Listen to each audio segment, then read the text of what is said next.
इधर यूपी में आज सुबह से ही अखिलेश यादव लगातार बयानबाजी कर रहे हैं और योगी को उकसा रहे हैं। अभी अभी अखिलेश यादव ने एक ट्वीट किया है और कहा है कि योगी अगर बुलडोजर को इतना ही सफल बनाते हैं, समझते हैं, तो अलग पार्टी बनाकर बुलडोजर चुनाव चिन्ह लेकर चुनाव लड़ लें। अखिलेश ने आगे लिखा कि वैसे भी जो हालात हैं वो ये बता रहे हैं कि आप बीजेपी में होकर भी नहीं हैं। दरअसल यूपी में 10 सीट पर उपचुनाव होने वाले हैं। योगी आदित्यनाथ ने आज 9वीं सीट पर कवर कर लिया, यानी कि लगातार वो एक एक सीट पर जा रहे हैं और कई सीटों पर तो एक नहीं दो बार दौरा कर चुके हैं। अखिलेश अब तक लखनऊ में बैठे हैं। प्रयागराज के फूलपुर में आज योगी पहुंचे। अखिलेश पर जमकर हमला बोला। नाम तो लिया नहीं, लेकिन माफिया अतीक अहमद का समाजवादी पार्टी से रिश्ता जरूर याद दिलाया। योगी ने कहा कि आज टीपू सुल्तान बनना चाहता है, लेकिन इन्हीं लोगों ने प्रयागराज में माफिया को गले का हार बना दिया था। योगी का बयान आपको सुनवाएंगे, लेकिन उससे पहले फूलपुर का जो चुनावी गणित है वो समझिए। प्रयागराज जिले की फूलपुर विधानसभा बीजेपी विधायक प्रवीण सिंह पटेल के सांसद बनने के बाद खाली हो गई थी। 2022 के चुनाव में इस सीट से प्रवीण सिंह पटेल को 42% वोट मिला था, जबकि समाजवादी पार्टी के मुस्तबा सिद्दीकी को 40% वोट मिला था। पिछले चुनाव में मायावती ने भी अपना कैंडिडेट खड़ा किया था, लेकिन सिर्फ 13% वोट हासिल कर पाई थी। यानी फूलपुर को देखें तो सीधा सीधा मुकाबला योगी वर्सेस अखिलेश होगा। ये जो जाति जाति के नाम पे लड़ाने वाले लोग हैं ना, आज जो कह रहे हैं, तमाम प्रकार की बात कर रहे हैं, तमाम प्रकार की बड़ी बड़ी उद्घोषणा अपनी मनगढ़ंत में करने का फिर से दुस्साहस कर रहे हैं। क्या ये सच नहीं है? क्या ये सच नहीं है? ये वही लोग हैं जो टीपू आज सुल्तान बनने का ख्वाब फिर से देख रहे हैं। बहन और भाइयों, यही टीपू थे जो माफिया के सामने नाक रगड़ करके आपके सामने पहचान का संकट खड़ा करते थे। क्या ये सच नहीं है? इन माफियाओं को गले का हार बना करके प्रयागराज के अस्तित्व के सामने, प्रयागराज वासियों के सामने पहचान का संकट खड़ा करने का काम इन्होंने किया था। ये गुमराह करते हैं। क्या ये सच नहीं? इन्हीं माफियाओं ने राजू पाल की हत्या की थी। राजू पाल एक गरीब परिवार से थे। राजू पाल एक गरीब परिवार से थे, विधायक बने थे, लेकिन किस निर्ममता के साथ उनकी हत्या हो गई थी। उस समय इन्हें याद नहीं आ रहा था पीटीए, राजूपाल मार दिए गए, लेकिन इनको अपनी कुर्सी की चिंता थी। तब इनको अपनी कुर्सी की चिंता थी। तब राजूपाल जैसे गरीब मारे जाते हैं, उमेश पाल जैसे मारे जाते हैं। हम लोगों ने तो कहा कि अपराध और अपराधियों को बख्शेंगे नहीं, जीरो टॉलरेंस की नीति के तहत सरकार कार्य करेगी। हम सुरक्षा सबको देंगे, सम्मान सबको देंगे, विकास सबका करेंगे। लेकिन अगर किसी ने किसी बेटी वहां चलती हुई बेटी पर हाथ डालने का दुस्साहस किया तो उसके हाथ अलग होंगे, पैर अलग होंगे, जरूर करवा देंगे। योगी आदित्यनाथ ने कहा कि ये लोग माफिया और गुंडों के सामने नाक रगड़ते हैं, लेकिन अब माफिया अगर सर उठाने का साहस करेगा तो फिर कुचल दिया जाएगा। तब भी मैंने कहा था, माफिया अगर सिर उठाने का दुस्साहस करेगा तो उसको मिट्टी में मिलाने का काम भी सरकार करेगी। और बहनों और भाइयों, आज मैं आपसे कहने के लिए आया हूं, ये जो बड़ी बड़ी घोषणाएं कर रहे हैं, ये वही लोग हैं जिन माफियाओं के सामने आज कभी नाक रगड़ा करते थे, उनके सामने, दंगाइयों के सामने नाक रगड़ा करते थे। अरे बुलडोजर चलाने के लिए हिम्मत चाहिए, हिम्मत। दंगाइयों के सामने और माफियाओं के सामने नाक रगड़ने वाले बुलडोजर क्या चलाएंगे? बुलडोजर को देख करके इनको वैसे ही हार्ट अटैक हो जाएगा। ये लोग नहीं झेल पाएंगे इन बातों को। फूलपुर में भगवा लहराने का प्लान योगी आदित्यनाथ ने रेडी कर लिया है। अखिलेश को इस सीट पर MY समीकरण पर ही भरोसा है। अखिलेश यादव ने पिछली बार मुस्लिम कैंडिडेट उतारा था। उनकी नजर फूलपुर के 70,000 यादव और 50,000 मुस्लिम वोट बैंक पर है। फूलपुर में योगी का विनिंग फैक्टर क्या है? दरअसल वो कास्ट इक्वेशन में नजर आएगा। इस सीट पर 45,000 ब्राह्मण, 16,000 वैश्य, 15,000 क्षत्रिय और 60,000 पटेल वोटर हैं। इसके अलावा 75,000 दलित और 22,000 निषाद वोट भी डिसाइडिंग फैक्टर होते हैं। यूपी में जिन 10 सीटों पर उपचुनाव होंगे उनमें फूलपुर है। योगी अभी तक 8 सीटें जो हैं उन पर जाकर प्रचार कर चुके हैं, 10 में से 8 पर, और कई पर 2 बार भी गए हैं। आज वो 9वीं सीट पर पार्टी कार्यकर्ताओं में जोश भरेंगे। फूलपुर में इसलिए चुनाव हो रहे हैं क्योंकि सीट पर भाजपा विधायक प्रवीण पटेल लोकसभा सांसद बन चुके हैं। उनके इस्तीफे के बाद ये सीट खाली हुई है। फूलपुर में योगी आदित्यनाथ ने चाचा भतीजे के रिश्ते को महाभारत का रिश्ता करार दे दिया। योगी ने कहा, चाचा भतीजा वसूली करते थे, लेकिन अब यूपी में कोई वसूली कर ही नहीं सकता। चाचा भतीजे के द्वारा कैसी लूट मचाई जाती थी कि जा करके वसूली करते थे, एरिया बांट दिए जाते थे।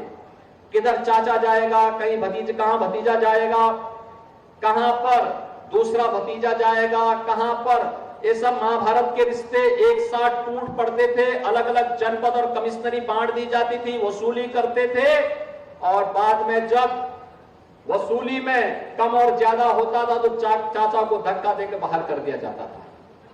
बहन और भाइयों, अब ऐसा नहीं होगा। यूपी में अब कोई वसूली नहीं कर सकता है।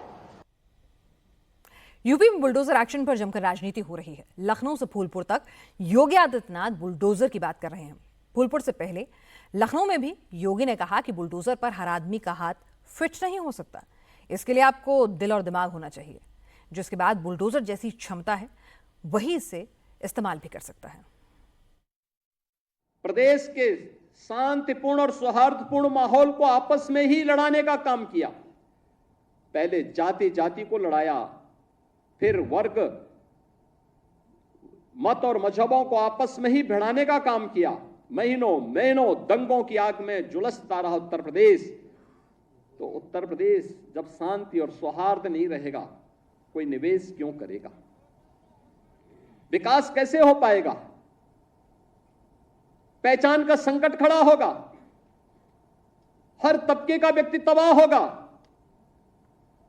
और आज ये लोग फिर से अपना रंग और रोगन बदल करके फिर नए रूप में आपके सामने प्रदेश की जनता को गुमराह करने के लिए फिर से आना चाहते हैं।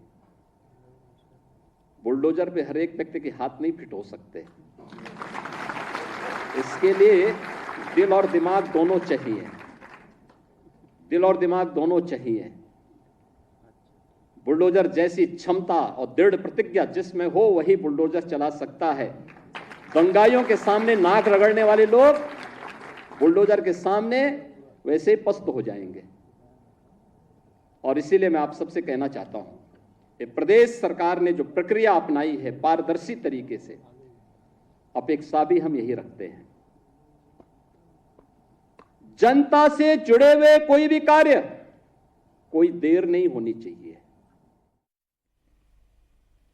उधर अखिलेश यादव बुलडोजर एक्शन को असंवैधानिक बता रहे हैं। अखिलेश यादव ने कहा कि बुलडोजर पर कोर्ट का बुलडोजर चल गया है, अब बुलडोजर नहीं चल सकता।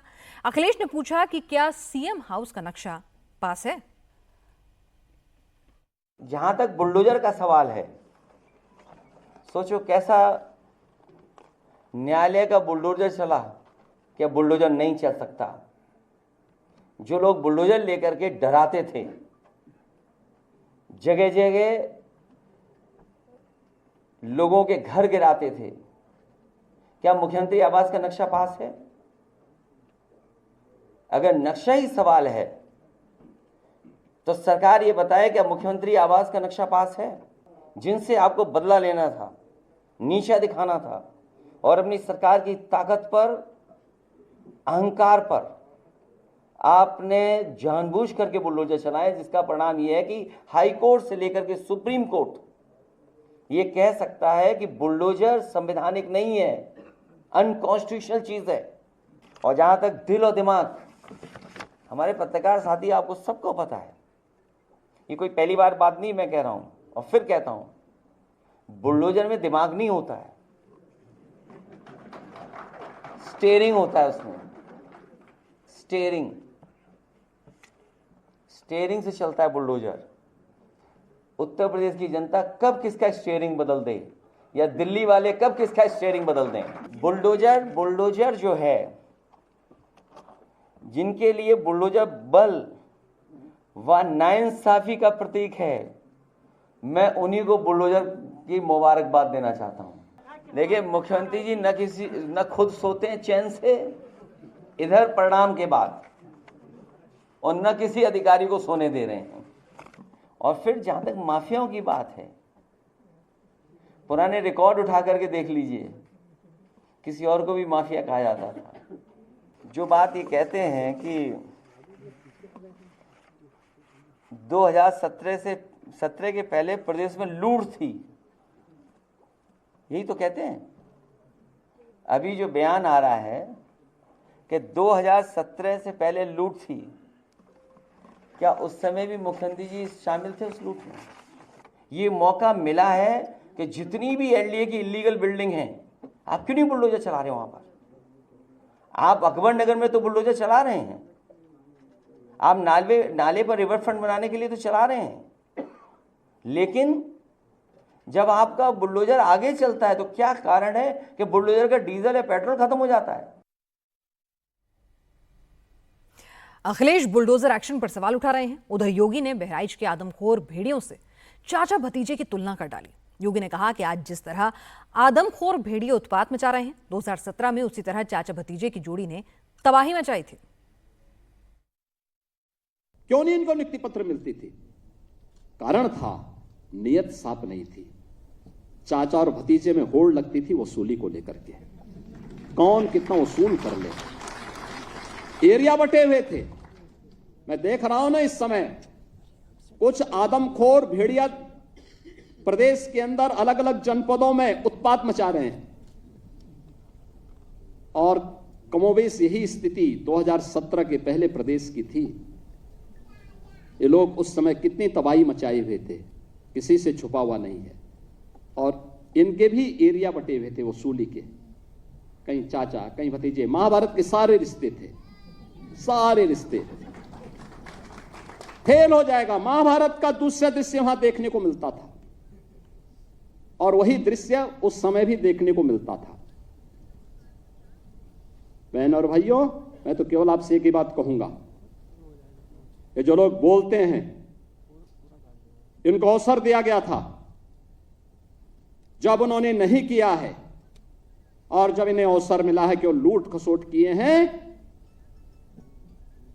तो इनको फिर से ये लोग कुछ भी बोले, कभी विश्वास करने की आवश्यकता नहीं। ये लोग बोलते रहेंगे क्योंकि इनके पास अब बोलने के सिवाय कुछ भी नहीं बचा हुआ है। प्रदेश की अर्थव्यवस्था पर बोलते हुए मुख्यमंत्री ने कहा कि 2017 से पहले प्रदेश 7वें नंबर पर था और आज उत्तर प्रदेश दूसरे नंबर पर है। पिछले 7-7.5 वर्ष के अंदर नियुक्ति की जो प्रक्रिया में पारदर्शिता और सुचितापूर्ण तरीके से कार्रवाई आगे बढ़ी है, क्या आज से 7-7.5 वर्ष पहले क्या यह संभव था क्या? और उस समय जिस प्रकार की अराजकता थी, आप सोचो कि हम लोग 6.5 लाख से अधिक सरकारी नियुक्ति प्रदेश के युवाओं को देते हैं। इन युवाओं ने अपनी ऊर्जा और प्रतिभा का लाभ प्रदेश को दिया है।